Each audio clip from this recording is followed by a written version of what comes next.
Hello there, listeners. This is Chris Miranda. I am the host of enterVR. Today's podcast is going to be very special. I get to speak to Howard Rose, president and co-founder of Firsthand Technology, a company that's been doing really cool things for many years with virtual reality in the realm of medicine. I think this conversation is going to be very compelling, very interesting, and just be forewarned, the audio quality is not the best. I ended up doing the interview in an office setting. Lesson learned. Don't forget, next time around, I have Howard around. We're just gonna do this thing inside virtual reality with amazing audio quality.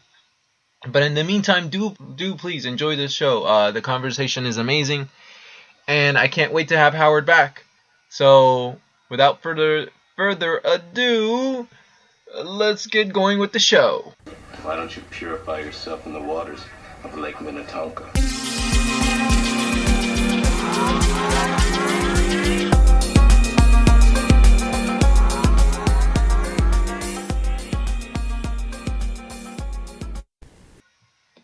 Real estate, architecture, just applications for the everyday person. I think this is what it's going to take for virtual reality to become mainstream, and even more. I think it's important to redirect this technology or try to channel it in positive directions, which is exactly what you're doing with Firsthand Technology. Tell me a bit about what you guys work on and what Firsthand Technology does. Well, Firsthand has been a business for about 18 years. I've been working in virtual reality applications for over 20 years. And we were born out of the Human Interface Technology Lab, the HIT lab at the University of Washington, which is where I met my business partner, Ari Hollander. And Ari and I started this company to develop applications and take the ideas of real-time computing and virtual reality out into the world, out of the research lab, and use them for beneficial purposes. So we've been developing serious games, simulations, virtual reality applications for things like treating post-traumatic stress disorder, pain control, phobias, games for health, games to try to get people to take better care of their own health. We develop, we're a Unity development house, but we also work in mobile applications and build things for all of the cool stuff out there, the iPads, etc. But the underlying sort of common element of what we do is that we try to do things that are beneficial. So we've been working in pain control for a long time, and that's been one of our main focuses.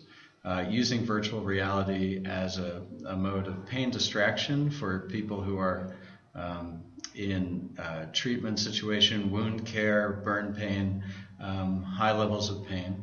And now we're working on using VR for treating chronic pain as well. That's amazing. Before we even get to all the really cool stuff that Firsthand has been putting together, let's go back to so this started with you. This started from college. This was born out of being in college. What motivated you back then to work in this direction? Yeah, well, so I was way back in college. I was doing all sorts of things in music and art and psychology and things like that. And I ended up in graduate school, actually, at the University of Washington. And by some strange twist of fate, I ended up in the HIT lab, which is a virtual reality lab. And I think what excites me about VR is that it's a place where you can very much from the ground up, you can create these open-ended. My background is actually in education, so I was thinking of educational applications where you can create open-ended sort of learning environments or places where you can experience things that you otherwise couldn't experience in a regular classroom. And at the HIT Lab, I worked at on a project called the Virtual Reality Roving Vehicle, the VRRV. And this was in the early 90s, and we took sort of state-of-the-art VR computers, which was a 386 with $100,000 worth of graphics processing and a 7-pound HMD. And we took them out into schools and we put them on little kids' heads. And and we wanted to give them a taste of what the quote future was going to be, and to ask these kids what they, what do you think VR is good for? And we gave them worlds that we had built, and we actually did a whole process of teaching kids to build virtual environments way back when. And part of the excitement of VR for me is that constructive process of learning by doing, either building the world yourself, where you can really learn and try to figure out how to turn an area of knowledge into an experience. And I can talk to some examples of that, but or we created things. I did my graduate work in teaching Japanese. I built an environment called Zengo Sayu, which was teaching Japanese to people through the manipulation of objects, and it had some artificial intelligence in it. It had you could point at a virtual object and say, "What's that?" and it would tell you. It was a user-centered approach to learning language. So I've kind of done a lot of things, and I think that's the other part of VR that excites me, is you get to bring in a lot of different skills and work with a lot of different people and bring in a lot of elements of psychology and production programming, and it's a big wide open world. Yeah, it's I don't even know where to start. You drop so many interesting, fascinating just idea bombs on me that I'm trying to get my bearings, because, for example, you talked about education, and education is one of the things I'm very, very passionate about. And I look towards the future, especially with VR. Like, what will VR be able to bring to education? And I'm looking towards the future, but you've done this in the past. This is something you've already been doing. And so I need to ask you, like, in your experience or knowing what you know, what's holding VR back from being in the classroom 5 years from now, assuming, of course, the Oculus Rift and all these other players get in the game? Well, you mentioned the Rift, and we can talk more about that, and the equipment. I think the technology itself has been one of the limiting factors, the cost and the accessibility. Most of this, all of it, all of the virtual reality technology came out of the military. And as I mentioned, the 7-pound HMD, it was sized for people, for adults, for men with big, strong necks. And the affordances of the development systems were really for doing military simulations and not for doing other kinds of applications. So they were really good at explosions, but they weren't good at putting together, say, a virtual multiple choice test, or something like that. So the not that I want to do VR multiple choice tests, but the point is that the affordances of the technology were not geared towards education. At best, it was military simulations. But through many long years, and we've gone through many development platforms, and we've worked with lots of head-mounted displays and projection systems and all of that. I think what keeps me going is to see the potential. And as you mentioned, the Oculus and some of the recent develops have really accelerated that development dramatically, and we're very excited about that. We've been waiting around for a long time. But I think, in answer to your question, what keeps it from exploding, I think that there's the question of what you can do and then what's worth doing. And we are very interested in sort of exploring that question about what is VR good for, and how does it how does it give you a different experience, a qualitatively better experience than using some other technologies or other approaches? I am not one who believes that VR should be replacing the teacher, for example, but I think in everything we do, we try to use VR to enhance the power of the learner or enhance the power of the therapist to do their job and to work with patients, or enhance the power of a teacher. So I think VR in general works best when it is not trying to stand alone, because building an entire reality is very difficult. But if you pay attention to the situation it's used in, and it's accessible to people, I think there's a tremendous amount of opportunity. Yeah, that's you'd raised that question, like what is VR good for, and that's something I haven't quite thought about in that sense. Like I thought about, well, VR could be used in simulations, VR can be used in this and that and that and this, but I haven't stopped myself to think that first step, like, well, what's VR?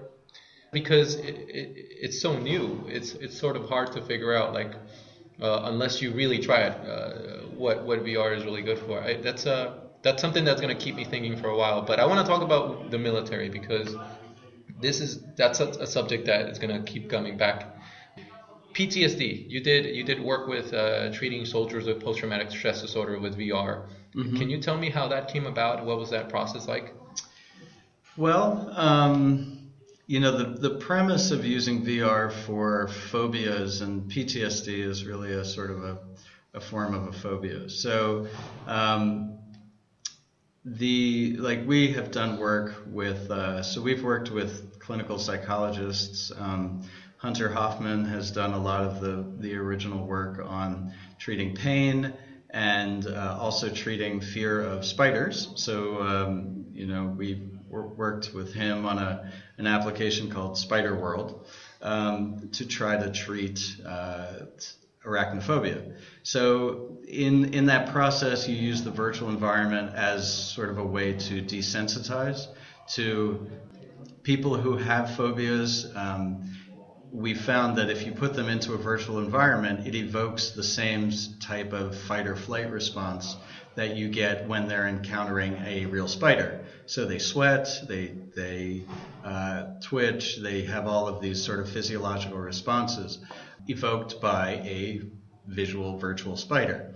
And you find that people are less reluctant to engage with a virtual spider than they are with a tarantula. So Spider World has really achieved some interesting results. Cured one woman in particular who we call Miss Muffet. She was an extreme arachnophobe, and through the process of doing therapy with a virtual spider, she got to the point where she can pick up a tarantula. And, it really changed her life in terms of her ability to walk outside, walk in the grass, go camping, lead a much more normal existence. And leading from that research of exposure therapy to post-traumatic stress disorder, PTSD is, it's a very personal experience. So what we tried to do with VR, when you're talking about a spider, you've got a generic spider and you can make one spider and it pretty much works. But when you start trying to do work with post-traumatic stress disorder, what you really try to do is to create an environment where you're controlling the amount of stimulus for the patient, and the goal is not to flood them, not to overcome their senses and their fear so that they shut down. It's a tool for the therapist to administer just as much stress as the patient can take, just a little bit more than is comfortable. And so that work was done with Hunter Hoffman and some researchers at Tripler Army Base in Hawaii, and we developed a couple virtual environments for a Humvee simulation. So you're going through you're in a virtual Humvee in a head-mounted display going through a street in Iraq. And there are IEDs that blow up, there are attacks, there are stressors in the environment. There's things like there's a mosque and a call to prayer and some things that we worked with soldiers to figure out what those stressors are.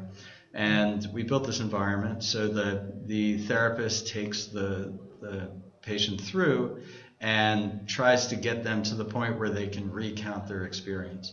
So it's not, PTSD therapy is really about creating this open-ended tool that each patient can kind of use in their own way. The therapist is able to control that amount of stimulus, and then hopefully people find relief. That research is ongoing. We're not working with the DoD right now, but those projects have been through clinical trials.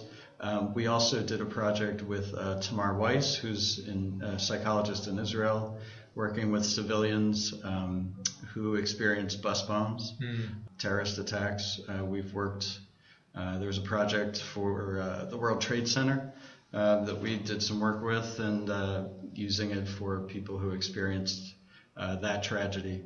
So in trying to develop, I guess the bigger question is how does VR play a role in therapy? I think that exposure therapy is clearly one way that we can do it. There's other people who've worked on fear of heights and fear of public speaking and things like that. So there's really quite a variety of opportunities out there.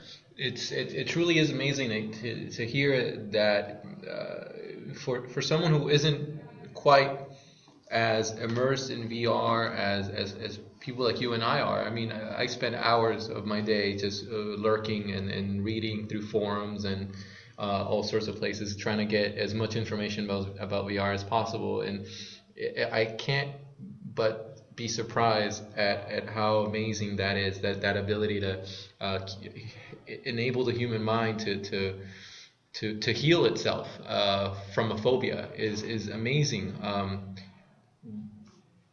And then you got PTSD, but let's go back to phobias. So what you're saying is, if you desensitize the person through virtual reality to seeing spiders in front of her, then eventually she when she sees a real one very, very far away down the line, she won't be as fearful. I mean, is that sort of the basic understanding of that, or?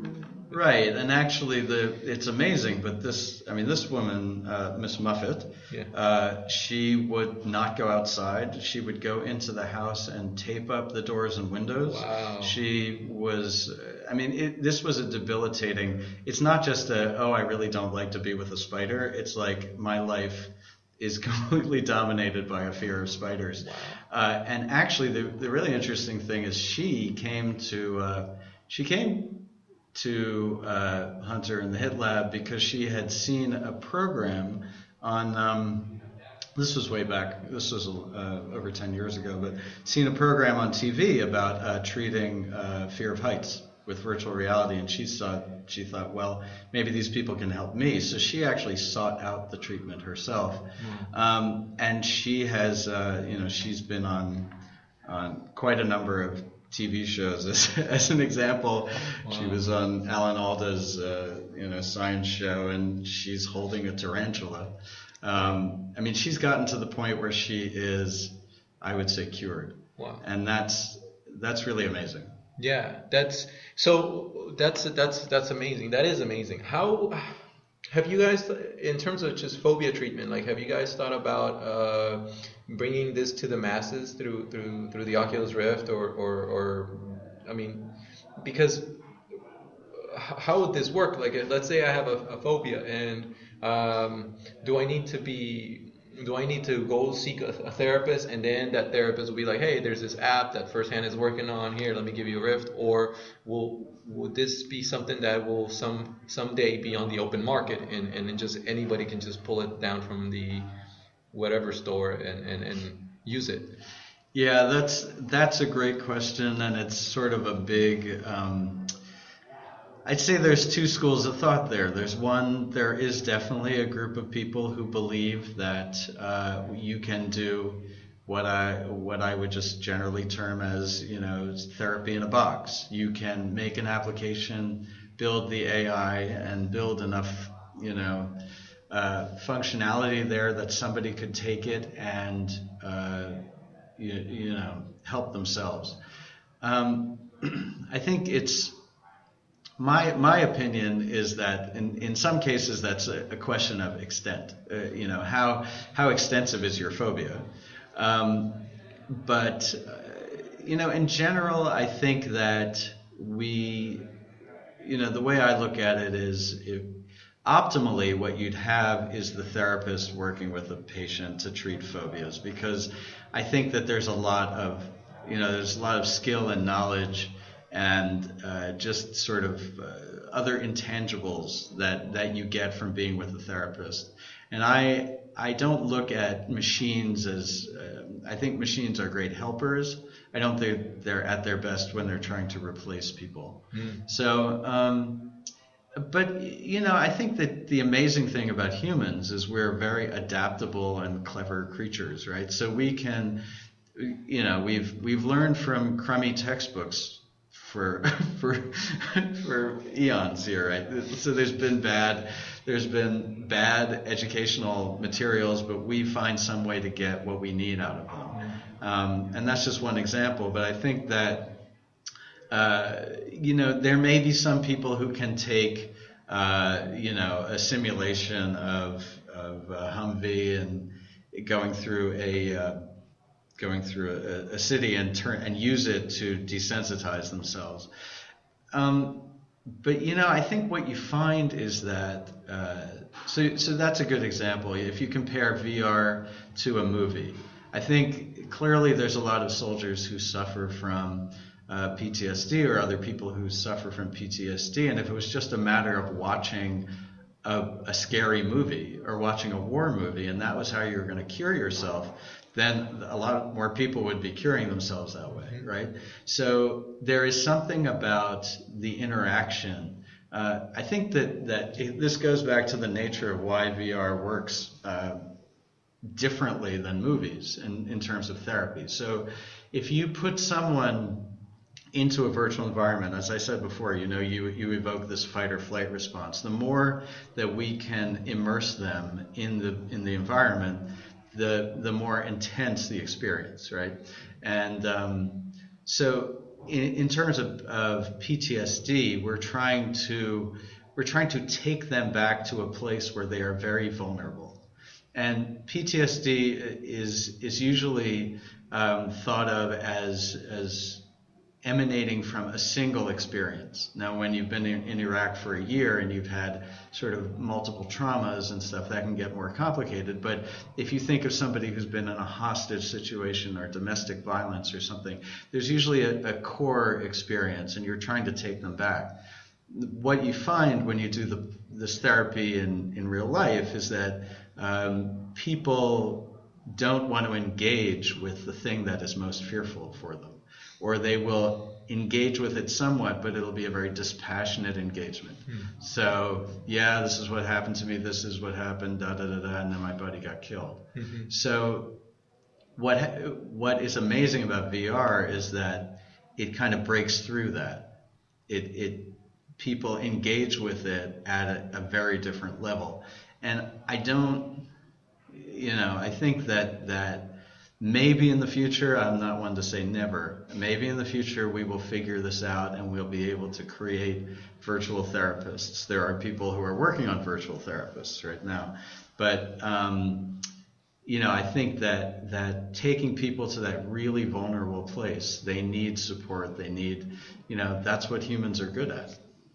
Yeah, it's indulge me and follow me down the rabbit hole for a sec, because there will be a point at which people will, and there's already. I was listening to NPR Science Friday, and a while ago, and science has discovered a way or a methodology through which eventually they'll be able to go inside your memory bank and just delete your memories. And one day, who knows, we'll live in a world where we will be able to delete our own memories a la carte.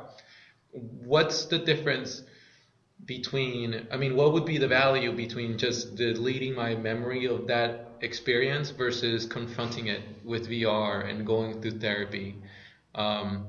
Because my take is you wanna bring them back to being vulnerable, because that's how they confront those experiences. That's how they heal. But what would you say when we get to that point where, you know what, I'm just gonna delete my memory versus healing therapy VR? Well, I guess that's a great question. So one of the that leads me in a few directions at once. One is, if we had a drug today, say you had somebody who had PTSD or committed a war crime or did something, and you could give them a pill to let them forget it. There's a lot of ethics questions about that. Yeah. I think one of the interesting things that I've learned about working with doctors who treat PTSD is that they don't try to impose a kind of a moral framework on what happened. They're not trying to say, they don't take if they're working with a soldier, oh, you didn't have a choice, it wasn't, it's not your fault, or things like that. They have a very they very consciously try to help people deal with their own emotions and their own experiences for themselves, and not impose something else. And I think we don't necessarily need a pill. If you're familiar with the research by people like Elizabeth Loftus, who have looked at the malleability of memory and how memories can be restructured. Elizabeth Loftus did a lot of work with sort of witnesses and how perception can be altered by a detective's line of questioning, and how memories can be completely manufactured and we'll believe they're true. So, we don't have to go to a pharmaceutical solution there. We have the ability to alter people's memories of past experience, because our memory is pretty fallible. I think the bigger question kind of for today is how you take these technologies and use them for good. We are not there to try to erase. I don't have the moral standing to try to erase somebody's guilt about what happened to them in participating in something. But I think that also is the role of the therapist, to try to help people navigate that, and we're dealing with more and more trauma, both from people who've experienced violence, or people who've experienced natural disasters. You think of all of the people who experienced the tsunami or the earthquakes and these various experiences. They have stress, they have fear, they have, and how do you try to move them forward from where they are right now? Yeah, it's crazy. Well, let's go deeper down the rabbit hole now that we're here. You spoke about the desensitization through VR. For example, the story Miss Muffet, and how the more spiders she saw, the less scared she was of them. Could this same desensitization, my pronunciation is off, could this be used in a negative direction? For example, the military creating war simulators that are more and more real, and all of a sudden you're creating a race of super soldiers who are not scared of anything because they've seen it all in VR. Is this possible? Could this be taken in this direction? People are working on it. I think that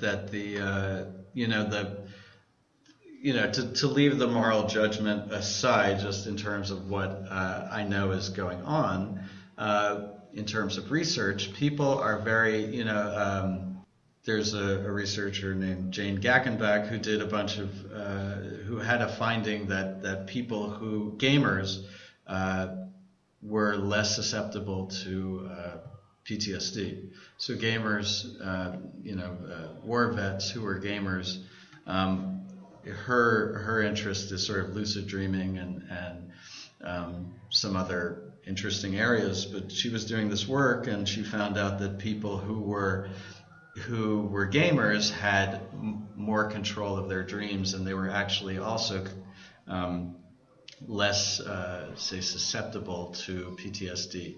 And then people now are really working on this idea of inoculation. How do you, after the fact, you can try to repair people with VR or with therapy or something, but if we can inoculate people and give people coping strategies, then we will reduce the stress on the front end. So I do believe that it's really good for us to think about how we build resilience with virtual reality. It does lead to questions. I do think that the idea that we can make people sort of mindless killing machines is hopefully not a reality, or if so, it's a very, very long way off. But I think that in terms of what the technology can really achieve without a lot of hype, what we're able to do in terms of simulating a reality or simulating an experience, I think that it is interesting to ask these questions. How can we make people more resilient? Mm-hmm. And I think another positive end of that we work on is in dealing with chronic pain. Mm-hmm. There is, people's reaction to pain is a very personal thing. You can give 5 people the same operation, the same incision, and you'll have 5 completely different results. And so people are looking at that, and I've had, experts in chronic pain and pain tell me, pain is something you do, not something you have. The level of pain that we experience has to do with our resilience and our attitude about life and what we, how positive we are or how engaged we are. And so, these things are not, it's not like we're very complex animals, and we're not easy to control, and we have lots of adaptability. Mm-hmm. In that Clockwork Orange scenario where we can erase people's memories of violence or try to change them in some way. I think that, I do hope that is the realm of science fiction.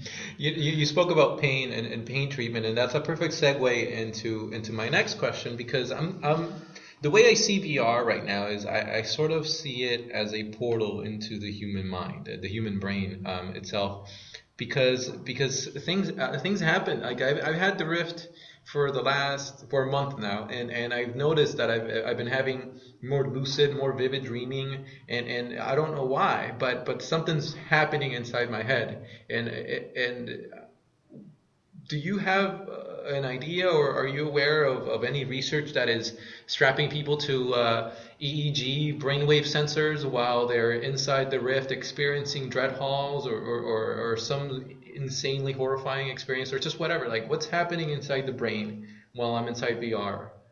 Is there anybody doing that or work done? Well, you mentioned the Rift. The Rift is a fairly new invention.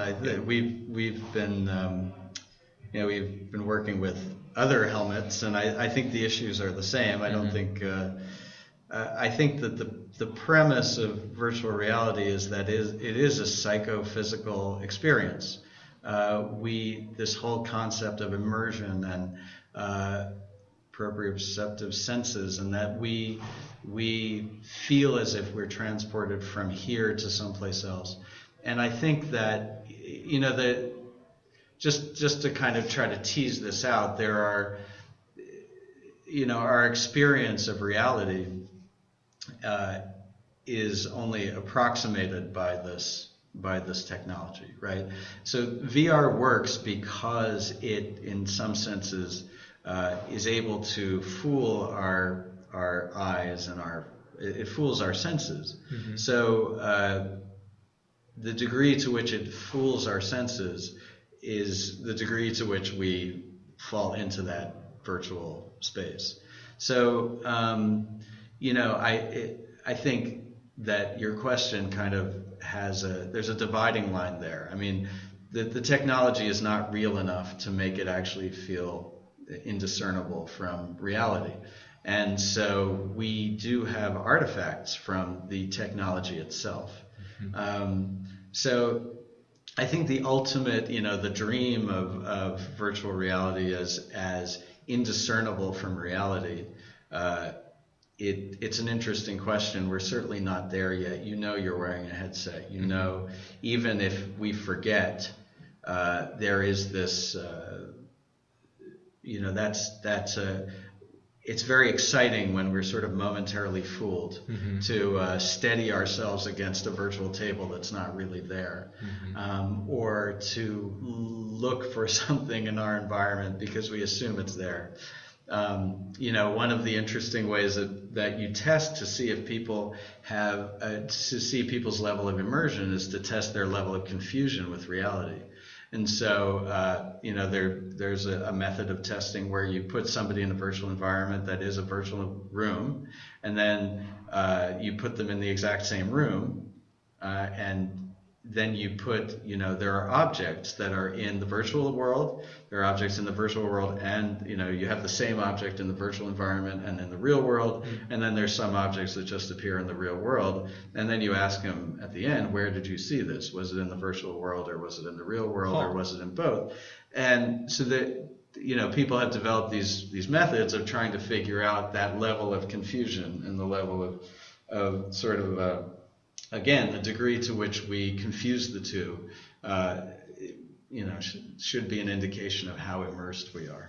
Yeah, it's a crazy idea. This notion of reality, and all of a sudden you put on this thing, and what I'm looking at when I put on the Rift, I see potential. I see where this might be in 5-10 years. And 5 years are around the corner, and considering how fast time feels to be going by. But what I'm trying to get at is, like, after hundreds of thousands of years of evolution, the human mind, the human brain itself, I don't know if it was quite ready for something like this to come along and all of a sudden transport you. Will there be research or studies being done, or has there been studies of long-term exposure in VR and what that does to the brain? Because it's weird. I can play Skyrim on a 2D panel for hours and hours upon hours, but experiencing Skyrim in virtual reality is different. It feels different, and so for that very reason, I'm compelled to ask, like, what's happening to the brain? Is it being changed or affected, either positively or negatively, in the long run? Do you know of any of that happening? Well, that's a big question. I think that from what I know, I think that our brains are constantly changing, and from the emerging sense of brains as being plastic, of neuroplasticity, there's a sense that we don't stop learning. People used to think of the brain as a brick, that you learned up to a certain age and that was pretty much it. But we know that you develop it's a very complicated, lifelong process of developing new neural pathways and new associations. So I think that when you talk about sort of the future of virtual reality, it's I don't know if it sort of gets back to this question of how real is it. Like, the more real it becomes and the less we feel like we're engaged with a sort of a machine, then theoretically the more our brain would treat it like reality. So sometimes it's hard to tease out what is the virtual versus what is our experience with this specific set of equipment. But I can say that, in terms of pain control, and I kind of go back there because one of the reasons that we're interested in doing pain control, one, is to help people. And also, it's a great place to learn about how humans experience virtual environments. And the theory behind pain control, VR pain control, is related to gait theory. So pain is a cycle that happens in your body. You step on something, and that pain goes through your spine, up into your brain, and spreads out to your brain. Then it actually goes back down. There's ascending and descending pathways. And the idea is to interrupt that pathway. We want to, gait theory talks about how you can, it's a way of trying to mitigate the feeling of pain or the experience of pain through awareness, by diverting awareness. So we divert awareness from the pain that someone's experiencing in a wound care situation to a virtual environment. And the degree to which we can successfully take away their pain gives us an indication of how well, of how immersed they are in the environment. So it's a great way to learn about making changes in the environment and see how it affects, the level of immersion. And then you've got this somewhat objective measure of they felt less pain. And in terms of your question about fMRI studies, there an fMRI study done by Hunter Hoffman looking at using Snow World. So we've worked with Hunter and have developed applications like Snow World, which is probably the longest running, best studied game for health out there. It's a first person snowballer used for burn patients. So Hunter made a special HMD with optical fibers and put participants into an fMRI machine and looked at the changes in brain activity. And if you compare with VR to no VR condition, what you get is you get two things. One is a reduction in pain-related brain activity. So as I said, when you have pain, that it goes to your thalamus and spreads out through your brain. You can see that those areas are far less active, and then you see activation in other areas about cognition, associated with cognition, frontal lobe, and other parts of your brain. So you get a really good, tangible indication that the VR is doing something. Now, in terms of do they really feel like, they feel like they are in Snow World, but I think they know that Snow World is not real. And so there's the question of, there's two questions. One is the question of how good your technology is, and then there's the question of what is the environment. And if you take someone into a fantasy game and they feel immersed in it, they're still going to know they're in a fantasy game. If you take them into sort of an America's Army situation, that game is designed to give you a feeling of combat. So, it's a very complex situation, set of conditions. You've got technology and then you've got content. But I guess to round it out, your question about, research, people are looking at sort of the experience in lots of different ways and trying to deconstruct it, both in terms of the physiological response and then the psychological engagement.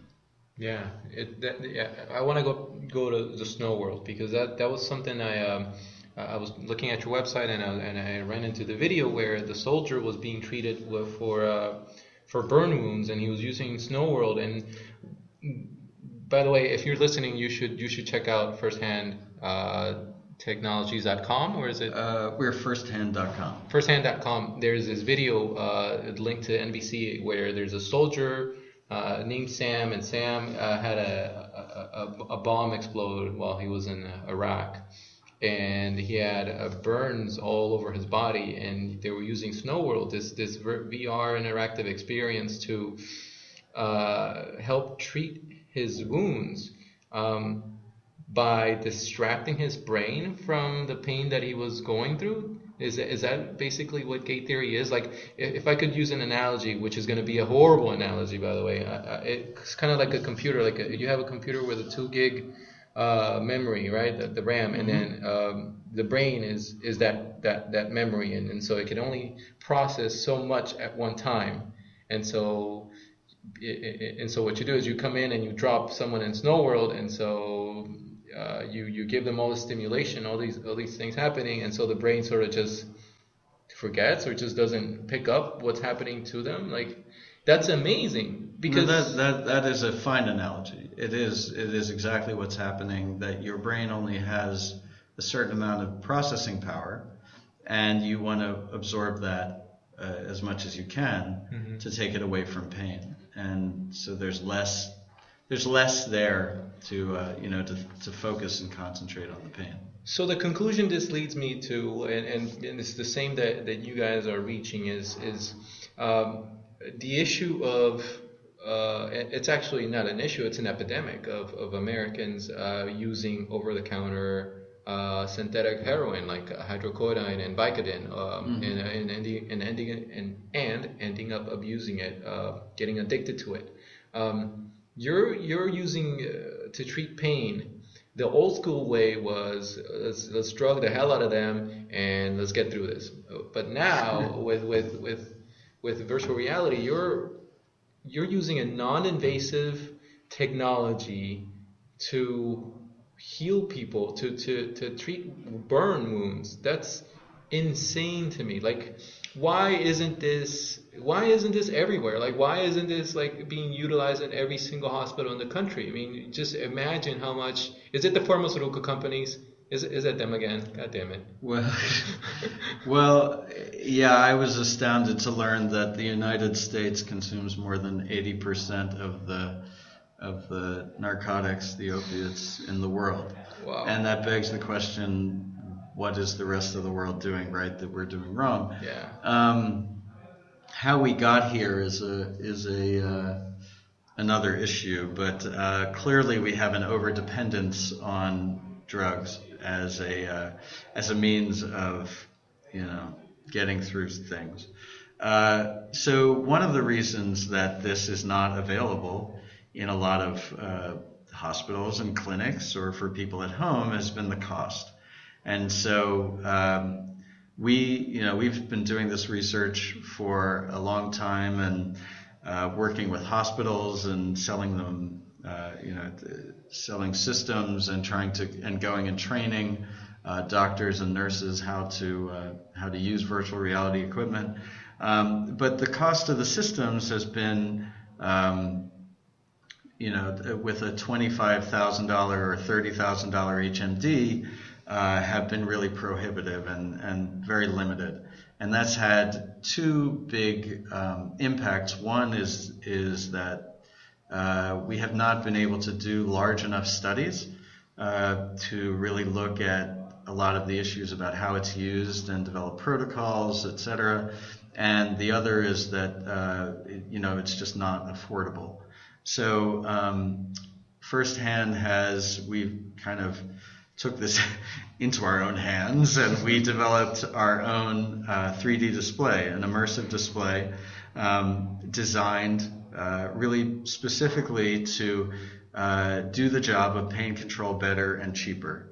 And our immersive display fits over it uses an existing a high resolution retina display on a Mac laptop. It fits over the display and gives you a wide field of view, high resolution stereo virtual reality display. It's not a head mounted display, but we have found that in pain situations people do not react well to HMDs.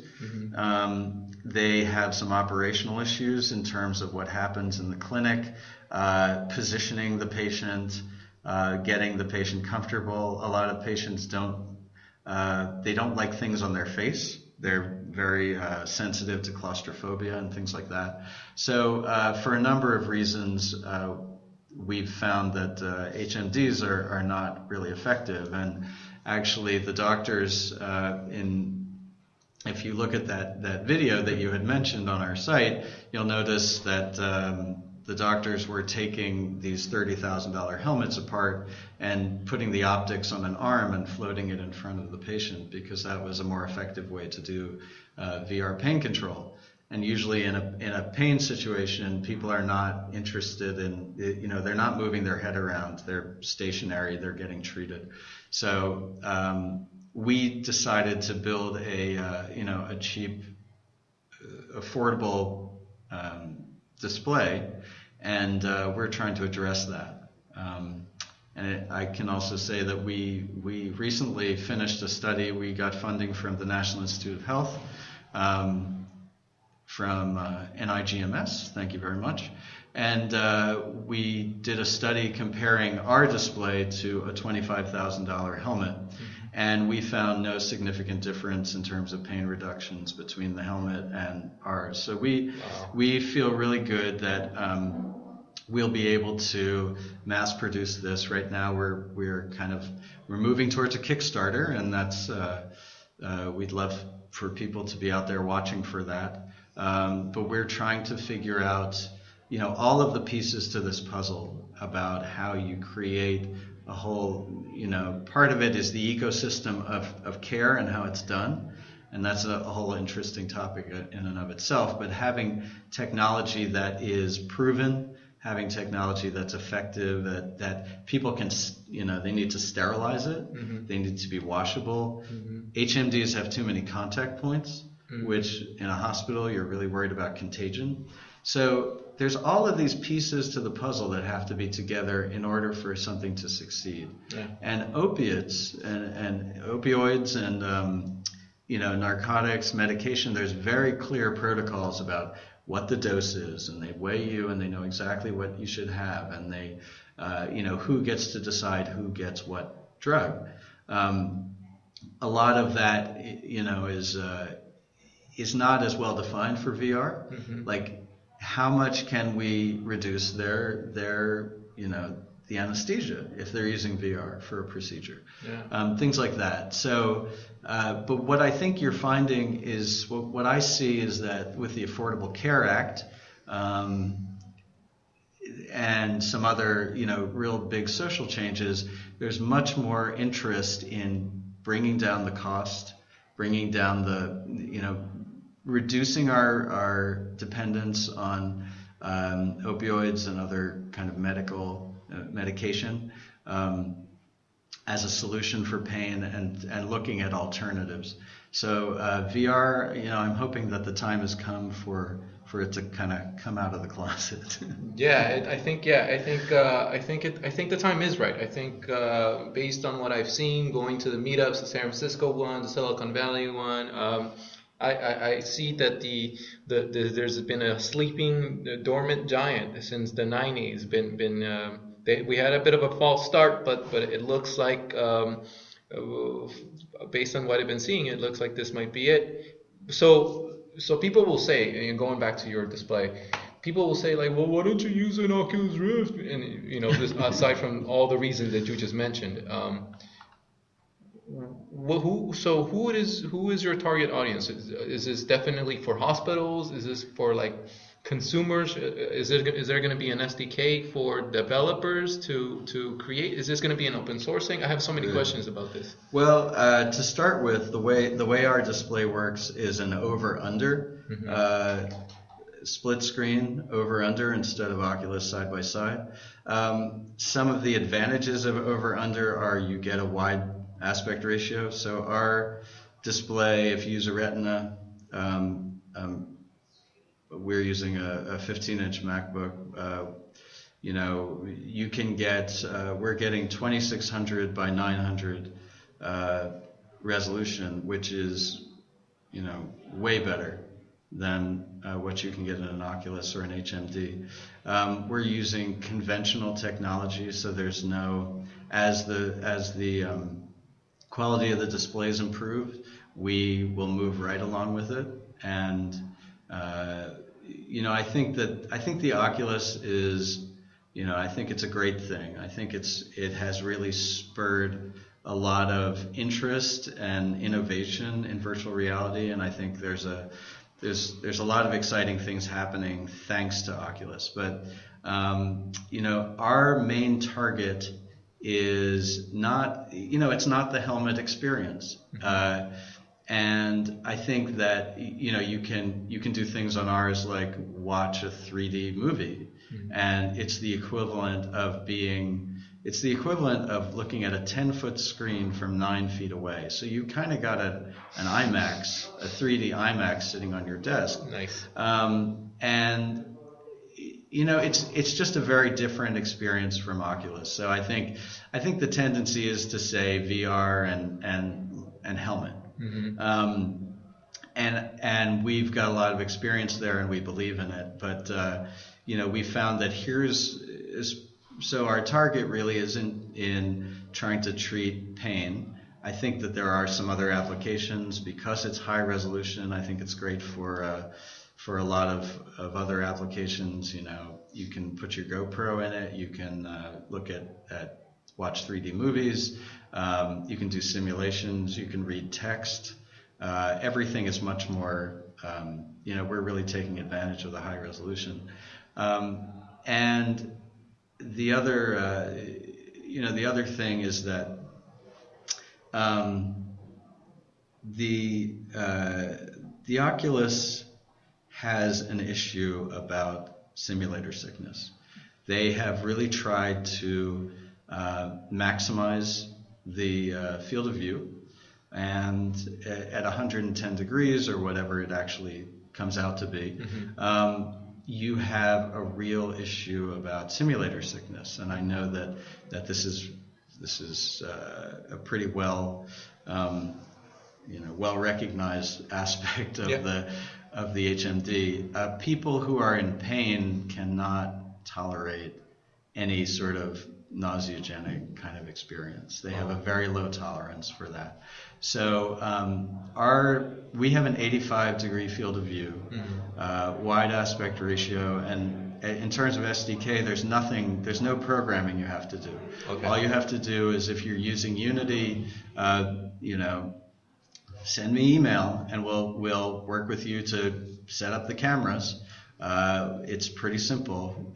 You just use 2 cameras and you get that over-under split, and you get the right aspect ratio, and you can go. So there's no extra programming that has to be done.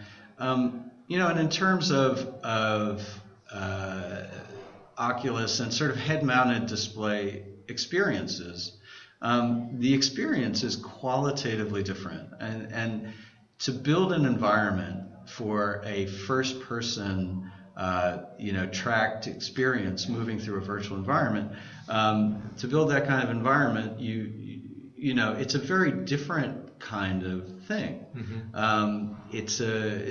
People want to be active. They want to be doing things. They want to be looking around. They want to be searching. They want to be, they want to take advantage of all the stuff that the HMD affords. That tends to not be what people want to do. A good pain environment, we find that there's lots of things you can do to engage people, but it's not really about looking under the virtual table and getting excited about that.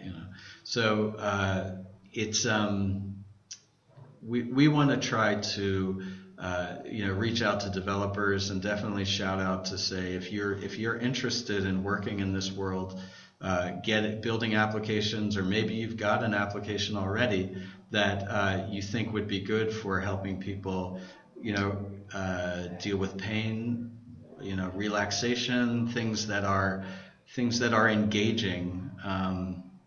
but also, and somewhat, artistic things really work well. Things that are engaging, that get people in a sort of a relaxed state. We're not trying to hype them up. We're trying to engage them at the same time as we're relaxing them, which is kind of a different thing than most games go for, right? That sounds outrageous. I've never heard of something. No, it's amazing. I think it's gonna work. I really really like that idea. I think especially because we are in dire needs of alternatives from opiate drugs and the insane shit that the pharmaceuticals pump into our bodies. So there's gonna be a Kickstarter. What's going to happen? So I need to ask you, how much do you guys need to get funded for this, and what happens next? Well, we're sort of working all that out. I think our goal is to get enough money to basically to build the molds and to drop the cost of this device as much as we can. We know that if we can do different molding processes, give you different different sizes of runs and all sorts of issues about that. But so our ability to raise money will basically impact the end cost of the device. Our goal is to try to make it as cheap as possible, because you take somebody who's dealing with chronic pain who has a disability, and they've got chronic pain. We know that they just they can't afford very much. So the Kickstarter is focused on developing that infrastructure, building the molds, getting some. We'd like to get people out there. We're going to have some incentives that people can get the device, and they can, if they're developers, they can develop for it. If they're people at home, we have this idea about getting people involved. Regular people out there involved in helping us move the research forward. So it's sort of like crowd-funded research. We're going to, if we can get people out there who are dealing with chronic pain or pain at home, then we can get them involved in the network. We can send them things, and they can try, send them virtual worlds or games or try out different things, and they can give us feedback on it and say, this is working, this is not working. I think that we're really trying to expand in every dimension that we can, expand the number of people who participate in this, the number of people who know about VR pain control. I get calls from people, this is Bernie in New Jersey and I've got bursitis. People find us. They see things about Snow World on TV. They find us. They're very excited. And for the longest time, I've had to say, I'm sorry, I just don't have anything for you because the stuff has been so expensive. Now, it's great when Bernie calls me back. Bernie, if you're out there, please call me back. When he calls me back, I can say, we're getting close. And here's something really tangible that you can do to help move this forward. So, a lot of people are touched by pain. There's 116 million Americans have chronic pain. Wow. The problems are staggering. And so, we want to address that, and we want to get people involved in the whole big effort. I'm definitely behind it. I'm definitely behind that effort because this thing called virtual reality, it's here and you can't stop it. But you can't just tell people, hey, the genie's out of the bottle. For all those that didn't get the memo, the genie's out of the bottle, and you can't put it back in. And so, I, for example, as an individual, can't tell anyone else, hey, you stop that virtual reality mess. You can't. You can't just tell people to stop. So instead, you provide positive alternatives, and this is exactly what you're doing.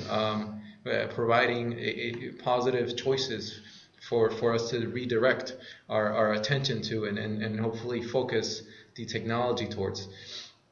but I sort of have to be a bastard here, because the greedy side of me sort of wants to ask, like, if I were a developer, how I want to, at this point in the game, is it possible? Do you see a possibility for me to make a living developing for this particular thing? Is there a way to get a big company's attention, or the government's attention about the research, or something like this?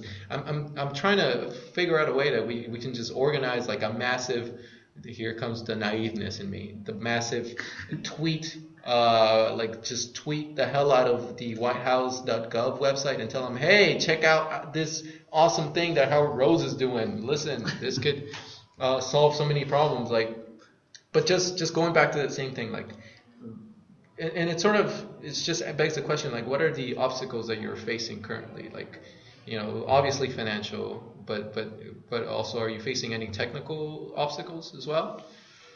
Well, yeah, that's. I took you everywhere. I'm sorry. No, there's a couple points there to touch on. One is, can you make a living doing this? I mean, I've been doing this a long time. I've survived.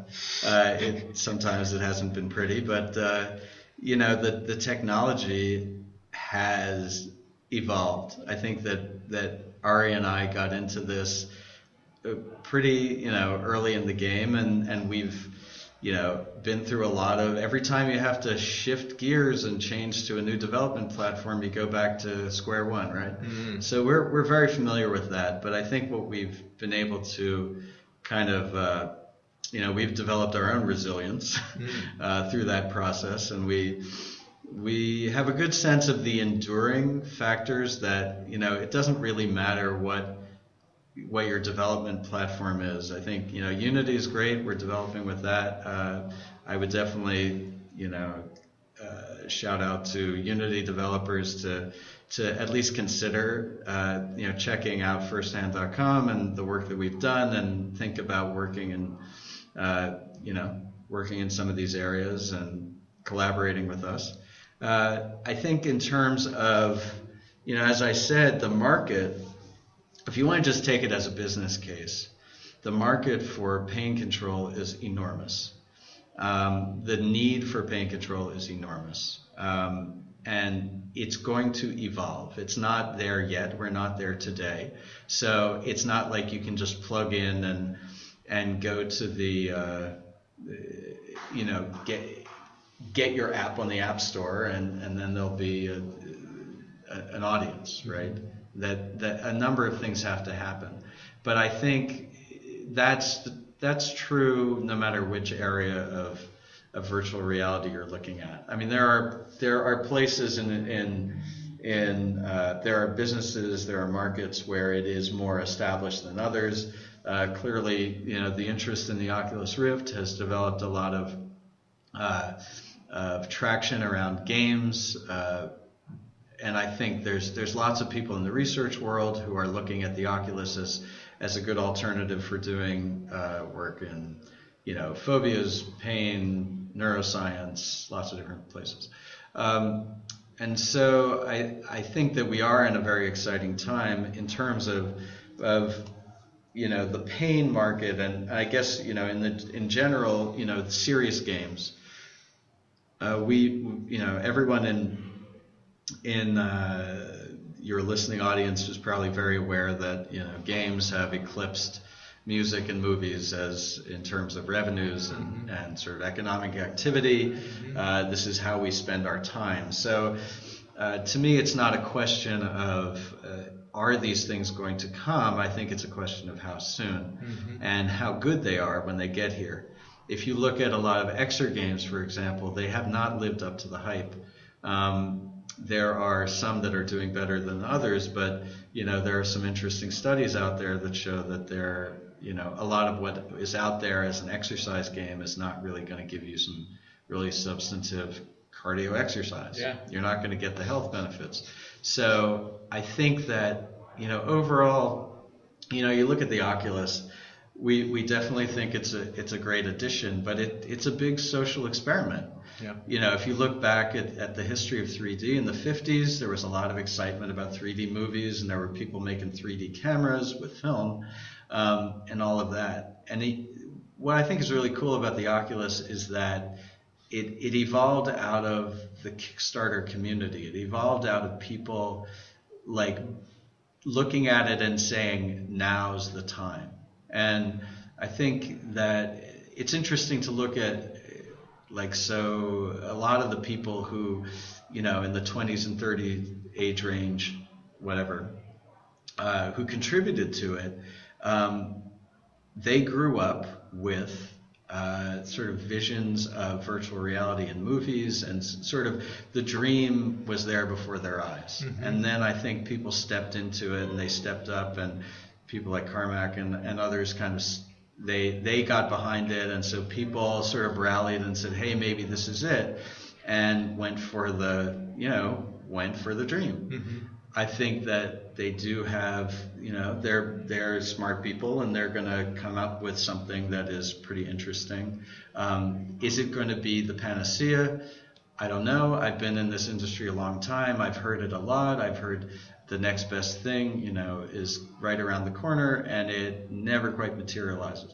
So I do wish them well, but, you know, I think at the same time, there's this, in the context of this bigger social experiment we're doing about who's going to be using the Oculus, for example. I think that the gamers who are really excited and hyped about it, and are willing to get over that initial sim sickness, mm-hmm. and just get to the point where they're going to enjoy it, they're going to be having one experience.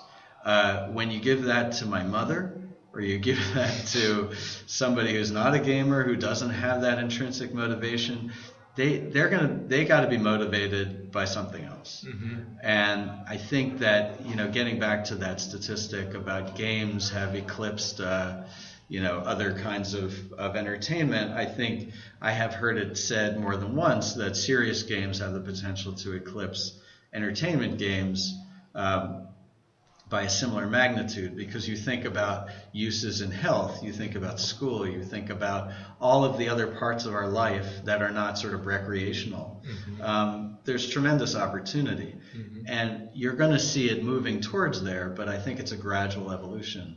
And the social experiment that I talked about an Oculus is really, I hope that it has a good, you know, I hope that when it actually comes out as a commercial product, it's good and people have a good experience, because a negative experience will just kind of set the whole thing back. I think that's a very good assessment. And, you know, coming from a gamer myself, being a gamer myself, and just as a consumer as well, like every console generation, I've been playing video games since the Super Nintendo, and so from the Super Nintendo to the Nintendo 64, there was an obvious difference between the Super Nintendo and the Nintendo 64. You had 3D graphics, and then you went from Nintendo 64 to PlayStation 2 or GameCube, and the graphics got prettier, and then you get to PS3 and now the new generation. But what's happening is every generation, console generation that's been going on, that, you know, for gamers, I feel like we're seeing just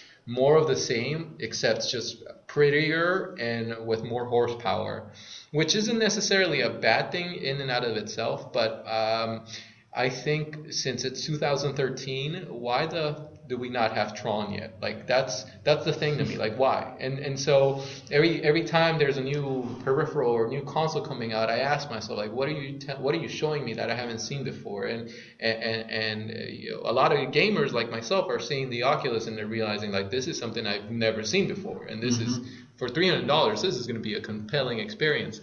But going back to what you said about, like, how do we bring virtual reality to everyone? Because gaming isn't going to speak to everyone. Like my dad, you know, how do I get my dad to embrace virtual reality? Pornography. Boom, bam, instant winner. Like that's how that speaks to him. Like, you know, and then my grandma suffers from chronic pain, and boom, we can hook her up with some of your virtual reality software. Like this is the verge of something really crazy, because right now, when in its infancy, we can decide like this isn't just for gamers, and this is for everyone. And especially being here, working amongst like a bunch of startup companies that are doing a lot of apps and stuff. A lot of analysts are saying nowadays like the market is saturated. There's nowhere to go. Like you try to make an app and you try to survive in the app store, you're competing with hundreds of thousands of people. But when I see VR, I'm seeing like, hey, listen, there's only 350 demos out there and not many games. The door is wide open. Like I go back again to the same thing. Like, how does a developer make money?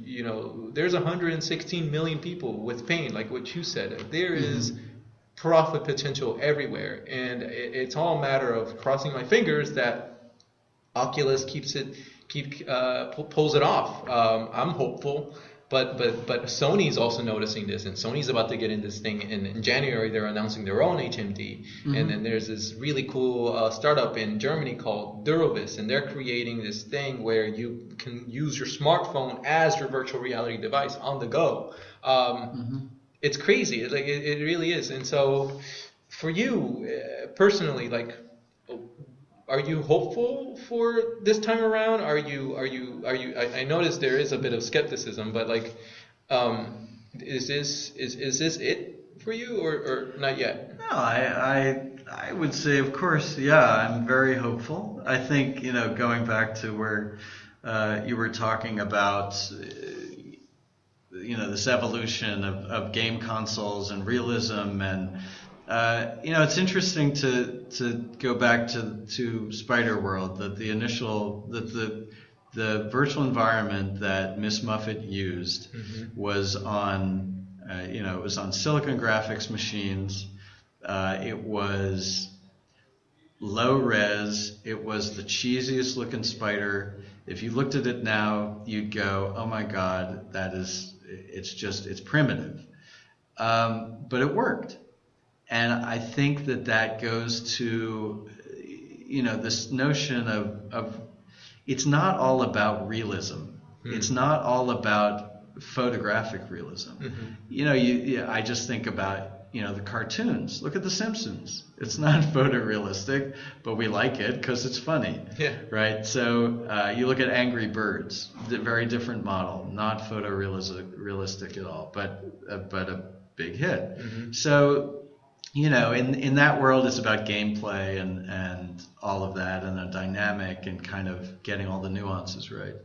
But I think that when people, I mentioned at the beginning about, my work in graduate school doing this application Zengo Sayu to teach Japanese. It was not a literal experience. It was not like, if I said to people, I'm building a virtual environment to teach Japanese, people would go, oh, you're recreating the Tokyo subway, or you're doing some sort of recreation of something real in the real world.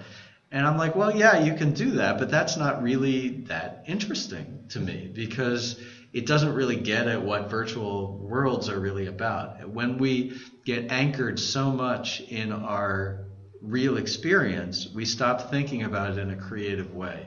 We stop, we limit the possibilities. And the Zengo Sayu was a very sort of, it was a game about, playing with building blocks basically, and it was a game with two players, and you place objects around in the virtual environment, and then you talk to each other about trying to get, like, I do a little formation of my blocks, and I try to get you to do exactly the same thing, and it's mitigated by virtual reality, and it's got some intelligence and all of those other things. So it's not a literal experience, and I think as long as that sort of that arms race of getting the most intense, the most realistic, the most, making that explosion look as realistic as possible, that's sort of a no-win game to me. I mean, I think we become anesthetized to that stuff in movies anyway. I mean, look at what happens in a movie. It's just a bigger and a bigger explosion. It doesn't make for a better movie. Yeah. If it doesn't have a plot and it doesn't engage us, the explosions don't save it. Yeah. So I hope that. Are you listening, Michael Bay? Well, I think, I think that there are people who are into that. Yeah. And if they're into it, that's cool. But if you're talking about the direction and the potential of the technology, which is what I think people really, when I tell people about what we do at First Hand, they really respond, because it's a really different new way of thinking about it. I would also say that for developers who are getting into Oculus and this is their first experience of VR, there's a lot of really great research out there on human factors and on what causes sim sickness. If we consult with people who are doing development, to try to bring our understanding of stereoscopic displays and and people's experience with virtual reality, to help developers try to build worlds that are more engaging, more fun, don't make people sick. There's a lot of great research out there, and I don't think we're at the very beginning. I think what this is the beginning of it's a new wave of sort of commercial potential and a very low price point, and everybody's going for good enough. What's the best thing I can do for an acceptable price of a few $100, kind of around the price of an Oculus. So it is amazing what I wouldn't bet on one device over another, but I would say that we're going to see a flood of devices, and the degree to which all of us can be successful at building a really good ecosystem, that's going to really determine how effective the whole VR revolution is in the future. Yeah, the future is very exciting. And with that, Howard Rose, I don't know if we can take you. I don't know if I can take you deeper into the rabbit hole. You're such a good sport. Thanks so much for coming along on this crazy ride. Do you have anything left buzzing in the back of your head that you want to let out before we start closing things off? Yeah, so one other area that we're working on is using VR for chronic pain, and we're working with Dr. Diane Grimala, who is at Simon Fraser up in Vancouver, Canada. And we're working with her on developing applications for building resilience and teaching mindfulness. So you can't distract somebody 24/7 with VR, but you use VR as a medium to try to hook people. So you use VR with biosensors and try to give people a sense of what's happening inside their body. We're sort of externalizing the internal state. And so they can see their heart rate translated into the sounds and the fog in the world and things. We're also using, Diane is putting people on treadmills and doing walking meditations, and we've got some other applications about trying to teach them other forms of mindfulness to get in touch with the pain in their body and to develop some resilience to it. So chronic pain is a really exciting area for a lot of future research. It's a very complicated sort of psychophysical thing, but it's a really great place to start doing work because there's 116 million Americans afflicted with chronic pain. Yeah. Wow. That's crazy. I think the whole chronic pain is definitely something that is worth working towards. Should I talk about Attack of the S Mutants? Let's get in there. Okay, I'll do it. So we also created a game and a game-based museum exhibit actually called Attack of the S Mutants. This was a project funded by the National Institute of Health, and we were looking at how effective games are at changing kids' self-care about their teeth. So can we use a game to get kids to brush their teeth better? And what we found was that by engaging them in why they brush their teeth. So Attack of the S Mutans it's kind of a multi-level thing. We did it on a big screen, big stereoscopic multiplayer game done in a museum, and it introduces kids to the whole sort of scientific process of what is happening on their teeth. Their teeth are made of crystals.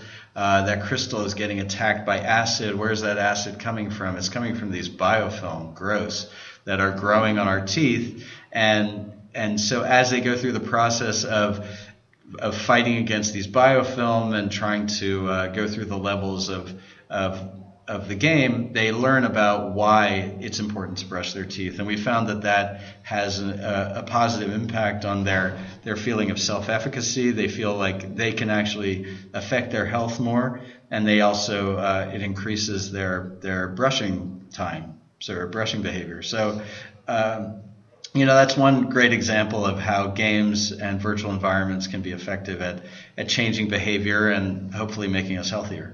You mentioned earlier that virtual reality will not replace the teacher, but it will definitely enable them and hand them over tools that all of a sudden will give them, I think, life-changing, life-altering experiences. Like all of a sudden, with virtual reality, a teacher will have the ability to change lives by taking you in a history class and taking you to 15th century Venice.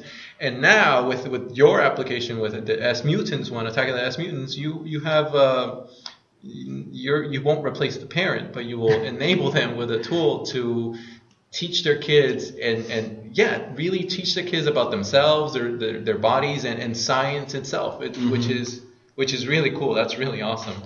Well, I guess